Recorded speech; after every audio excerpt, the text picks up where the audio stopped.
Ngayong araw, ipapakita ko sa inyo kung paano kami gumawa ng aming stainless steel wire leader gamit lamang po itong Seahorse na number 1, rated 22 pounds, at itong ating plies. Ito na po pala ang pinakamura nating mahanap sa ating market for 12 pesos sa Shopee. So ito na siguro ang pinakamurang paraan para maprotektahan natin ang ating leader sa mga matatalas na ngipin na isda, kagaya na lang ng barakuda. Talasin natin. Yan, kailangan nyo pala ng ganito. So, itong ginamit natin, kawayan lang.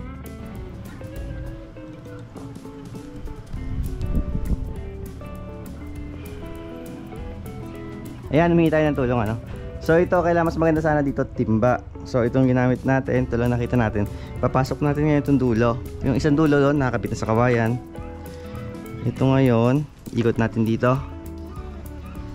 Tapos, ikot natin dito. Yan. Hanggang makakuha nyo yung hinahabol yung haba. So ulit-ulitin lang. Yan. Yan, bali nakailan, nakatatlong ikot.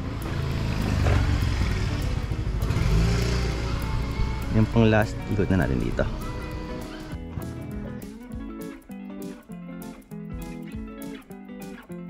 Ayan, hayaan muna natin umikot pabalik. Tapos, try natin iangat.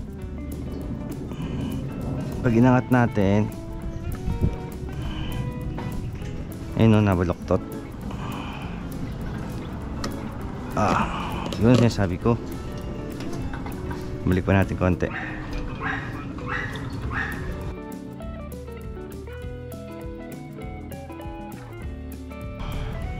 Yan, pwede na. Pwede na natin putulin. Pag inangat mo siya, ayan, dapat hindi na siya nag-stretch. Ay, hindi na siya nabalik pa.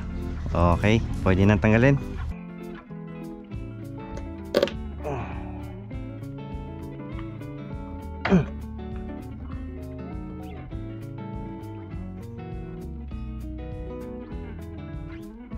Ayan, nakagawa na tayo ng magandang klaseng stainless steel wire leader. So ito ay 22 pounds each, 6 strands. Ayun, duda mas ganun katibay yan.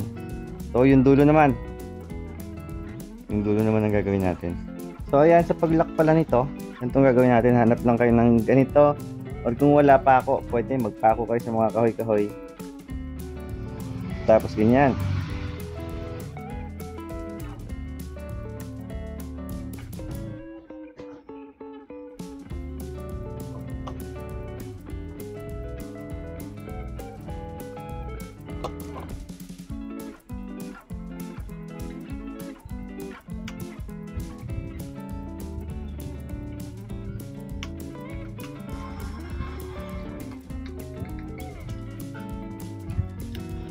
Ayan, tapos na. Ang ganda, no? So napakatibay na po niyan. 120 pounds. Para gumanda-ganda ng itsura, lagyan natin ng shrink tube dito. Ayan. Painitan na natin. Ito na nga po ang ating finished product. Ayan, no?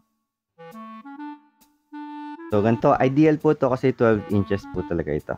Kung may natutunan po kayo sa ating episode ngayon, ay pakipindot lang po ang like at subscribe na rin po. At kalimutan ang bell icon para updated kayo sa aking mga uploads. Kung may gusto nga po pala kayong ipagawa sa akin, huwag kalimutang i-comment down lang dyan sa ating comment box. Salamat po sa panonood.